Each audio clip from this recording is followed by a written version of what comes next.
Thanks, Greg. Coming up in Lifestyles, several announcements are made on The View. Changes are in store for a popular dining spot on campus and American Idol's charity campaign. All this and more after the break.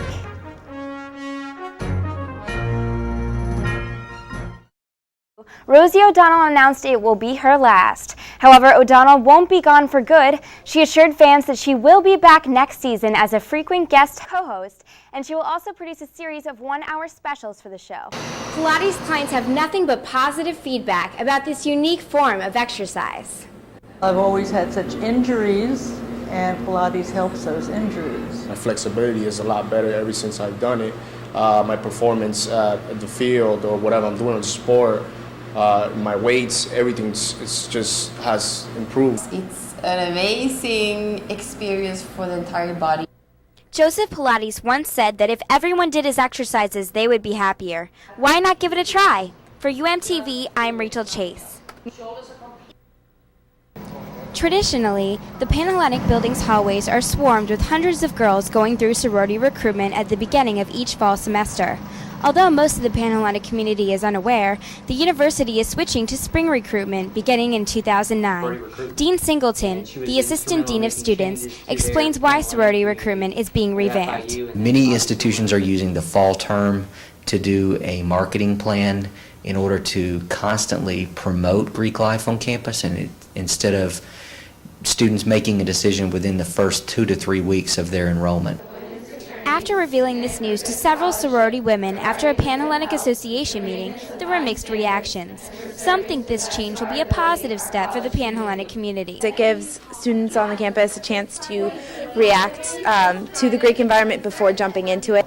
Christy Busto, the Panhellenic president, was one of the first people to find out about the change. She says that the university administration will work closely with the Panhellenic community to make for an easier transition. They are going to open the residence halls a week early for students to come in and go through the whole period of recruitment. Others are not as enthusiastic about the upcoming changes.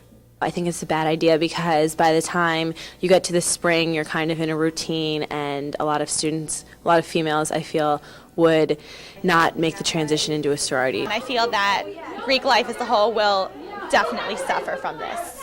Despite the mixed opinions, the recruitment process will be changing for better or worse.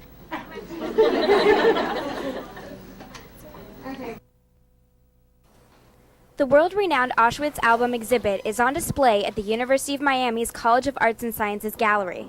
The Auschwitz album is a unique collection of photos taken by German SS officers in May of 1944. Auschwitz survivor Lily Jacob came across the album after she was liberated by the Americans. The album represents one day in the systematic murder of the Jewish people during the Holocaust. Helen Hershkowitz, an Auschwitz survivor and friend of Lily Jacob, visited the exhibition. Well, some of it brings me back, some of them I recognize, not too many, because the people looked so different, they were so scared. Dr. Chaim Shaked, director of the Miller Center for Contemporary Judaic Studies, explains the educational value of this exhibit. It's a very graphic message with regard to what people can do to people and how they can hurt people and why this shouldn't happen again.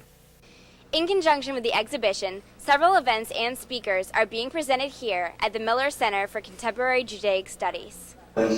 One such event was a lecture by Dr. Gideon Greif on his book about the Sonderkommando of Auschwitz.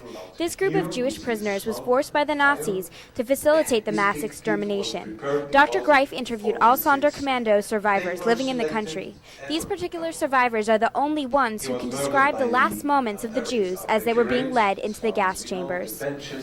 I'm here because I see my work as a mission, if I may say so, as a mission, because I think the murdered Jews wanted us to do it, to tell about their suffering, about their humiliation, about their useless murder. We are obliged, morally obliged, to do it. This message, to never forget, is the same message of the Auschwitz album. For UMTV, I'm Rachel Chase.